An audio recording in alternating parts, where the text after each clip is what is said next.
After waiting what feels like an eternity, I think it was 2 months in the end, I finally got my hands on the Mobula6 HDZero with the Lux camera. I'm going to take you through my experience so far with this beautiful little whoop. Start off with, if you haven't seen, or if you're new to the channel, my name is FPV Wine, and I bought. I've wanted the OLED HDZero goggles forever, but they're like £600 in the UK. They finally released the box goggles. I've done a video on these separately. My experience with the HD box goggles has been amazing so far with analog. Finally got to test HDZero, and my goodness, I'm going to run you through my initial problems with this little baby, and then just my general flying and my conclusion. So straight up, I keep forgetting to put these antennas on when I go out flying, which is super irritating. I'm stupid. Hopefully I haven't fried anything inside. I need to remember to put those on. I wish they'd made them smaller because obviously you can get aftermarket ones which are going to be way larger, but I guess that's to do with technical issues or whatever. But I've been super stoked on these. Again, separate video. Onto this one. I don't know why, but you'll see in the footage it comes up as HDZero Mob6 Race. Now this is not the race edition. For some reason, I guess the board was going to be for a race edition, but it's definitely the freestyle. And I've only had it for I think a week, and it has been amazing. I've only been out flying with it a couple of times. I went to the local skate park, and then I went out and did some my first ever guerrilla whooping.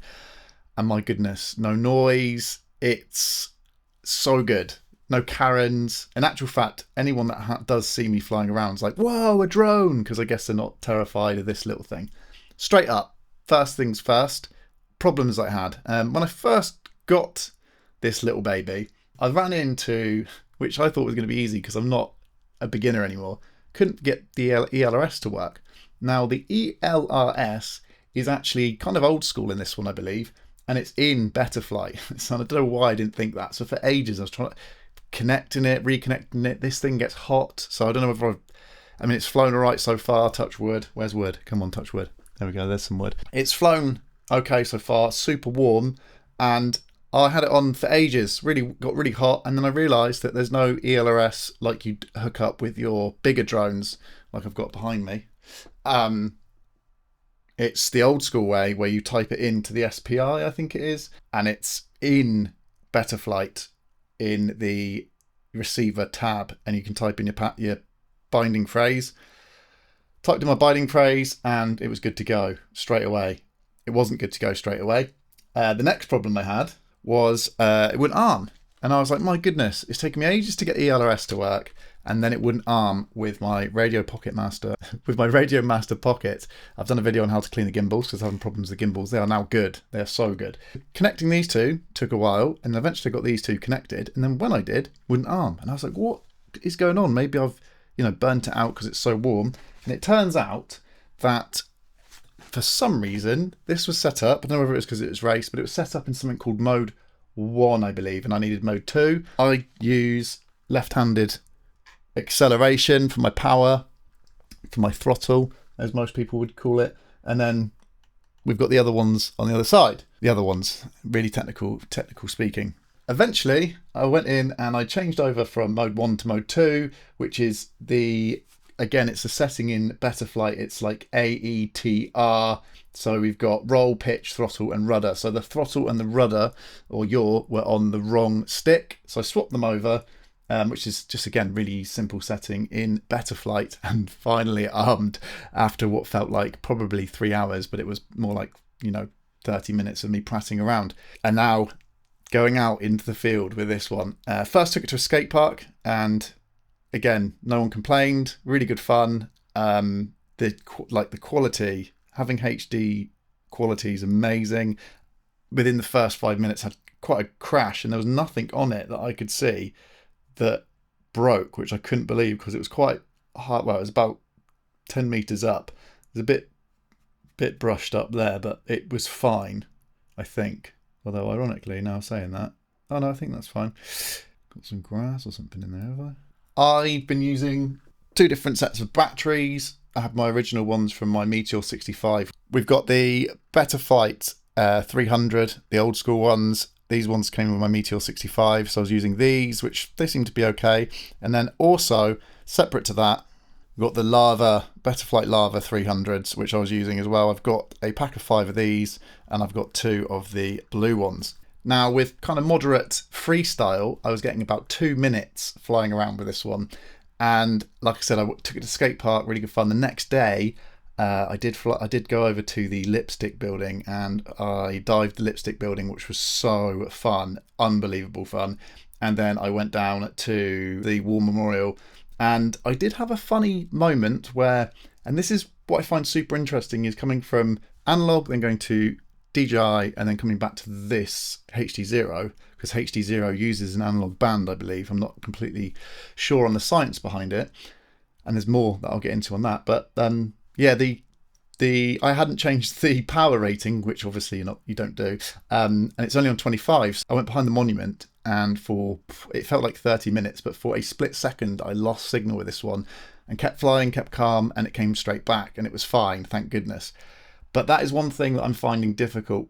DJI, people complain about it, but I find the DJI 03 system fantastic for range.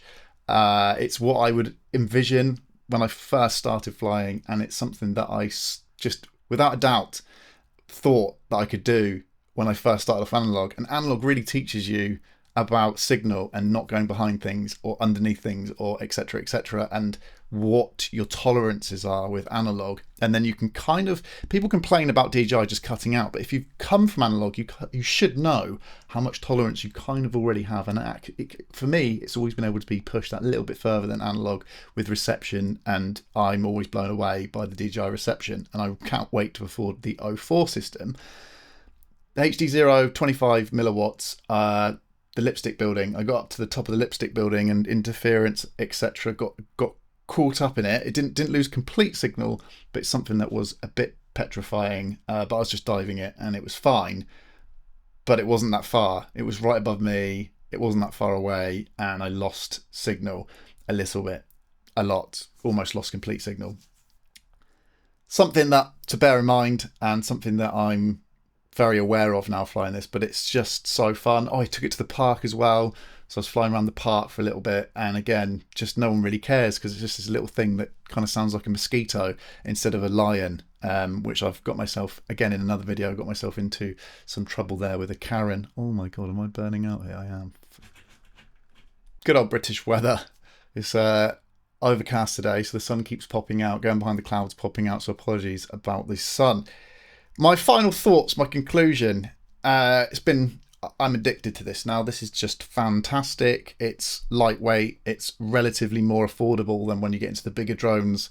This one cost me £160. You can easily spend £160 on good motors for a 5-inch. Cost effective. I hope it lasts a lot longer than the Meteor 65. My Meteor 65's burnt out twice. I don't know whether it's my own fault or whatever, but I was getting about 2 minutes with this one, kind of moderate flying. And yeah, the Meteor 65, I think I was getting around the same time, and it just, both boards have just passed away, unfortunately. I just was getting the weird 3 motors would work and 1 wouldn't. I'm yet to change anything in Betaflight apart from my PID tune. I did manage to put my PID tune on here the second time I went flying, which was just so much more comfortable, so much better for me. I haven't gone in and changed anything else. The VTX, I've changed the channel to R8 from R1, and I haven't touched anything else really, which I didn't even know you could, to be honest with you. I think that's the thing coming from DJI, is this is a lot more like analog, which is a lot more friendly for people stepping up from analog.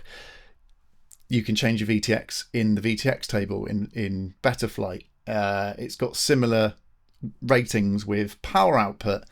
And there's a lot of similarities that cross over. The image on this, I believe 720. I'm sure someone in the comments can let me know. But HDZero, I'm sure it's 720, 90 frames per second, 90 hertz.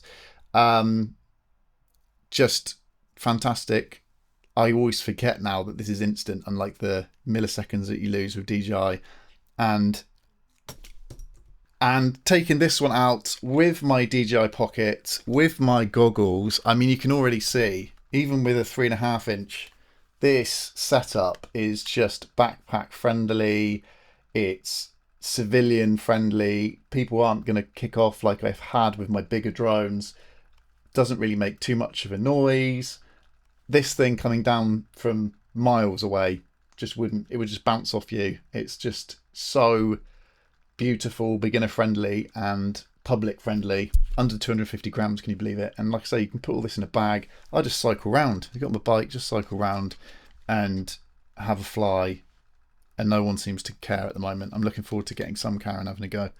If you have any questions, I'm pretty much novice to this, but if you do have any questions, let me know and I'll see if I can give you some form of advice or reply. I'm still yet to go into the HDZero settings for the drone, and I've also recorded internally, and I kept getting it wrong because there's so many things on the bottom here. You've got so many inputs and outputs and stuff, and I hadn't got the mic set up properly on my second flight, and then on the third flight the microphone sounds really muffled, which is annoying because it's a professional lavalier mic. So the onboard mic's almost, I would say, better, but you get a lot of fan noise. So I'd be interested if anyone has any suggestions with microphone, but the microphone that I have when I've plugged it in just sounds really, really muffled, and that's what I've used on my final videos when I went and flew the lipstick building and the monument. The camera quality is amazing too. I hadn't mentioned that. I think that's everything covered.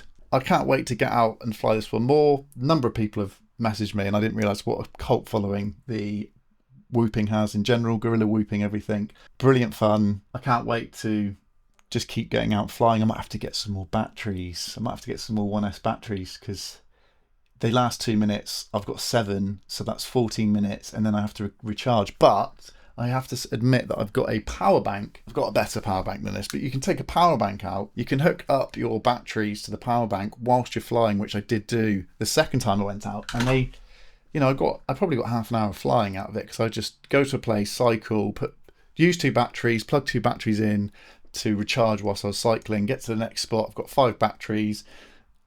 Just keep recycling that. So massive fan. Happymodel always seems to come through. I mean, I would definitely pick up a Happymodel sponsorship. The quality seems superior to a number of other brands that I've used, and the quality, the flying experience is brilliant. So really strongly suggest getting into the HD ecosystem of with whoops at the very least. I haven't yet got onto the big whoops. I'd like to get it for proximity flying because you get instant feedback with your drone, but apart from that I think I'm quite happy with using freestyle with my DJI.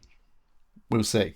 So there we have it, HDZero. I'll probably do a couple more videos following up on this experience. Let me know if you have any suggestions if you use HDZero, and I'll see you in the next video. If you enjoyed this video, then don't forget to subscribe and check out my other video which goes through cleaning your gimbals on your transmitter, which actually I think is super handy.